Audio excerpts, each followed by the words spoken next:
Sahur Imam Asy-Syafi'i, man jama'a li maulidin nabi, sing sahabat jalma anu ngumpulkeun pikeun maulid nabi ikhwanan, ka dulur-dulurna, tatanggana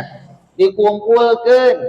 bade di masjid, bade di lapang, komo ieu mah di pribadi, wahaya alahu makanan, nyiapkeun tempatna, wa amila ihsanan, jeung migawe kahadean, otomatis laingan sakadar dikumpulkeun di dieu teh, cai-cai mah aya meureun. Wa amila ihsanan, migawe kahadean, wasoro sababan dikirwatihi, eta jalma anu nyiapkeun tempat, anu ngondang ibu-ibu ka dieu, ibu haji teh jeung bapak hajina, jadi sabab urang maca debat di dieu, maca sejarah baginda Nabi, jadi sabab sejarah, jadi sabab dibacakeun sejarah baginda Nabi, jadi sabab dibacakeun di dieu teh Al-Qur'an. Naon pahalana jang anu nyiapkeun kikieuan teh? Ceuk Imam Asy-Syafi'i bu, ba'atsahullahu yaumal qiyamah ma'as-siddiqin.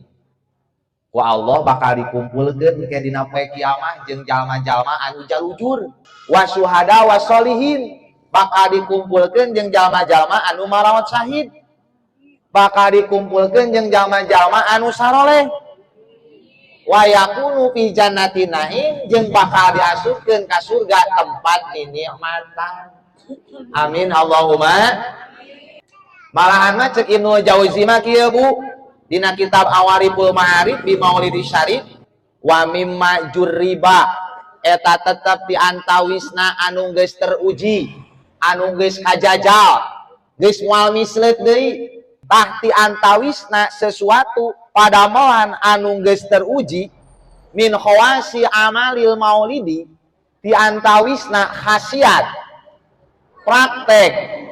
ngarayakeun maulid nabi, annahu amalun fi dzalikal am, jalma anu merayakan maulid nabi dina tahun hari tak bakal dipasihan aman, bakal dipasihan salamet dina sagala rupa pancabalai, wa busra binailil baghyati wal murad, jeung bakal dibere kabungah ku Allah Subhanahu wa taala binailil baghyati, kalawan tercapaina naon anu dicita-citakeun, jeung hasilna murad naon bae anu dipimaksad. Mudah-mudahan ku barokahna maulid ieu pamaksadan urang, cita-cita urang, wabil khusus cita-cita sohibil bait, barokahna maulid nabi sing diijabah ku Allah Subhanahu wa taala. Amin ya Allah ya rabbal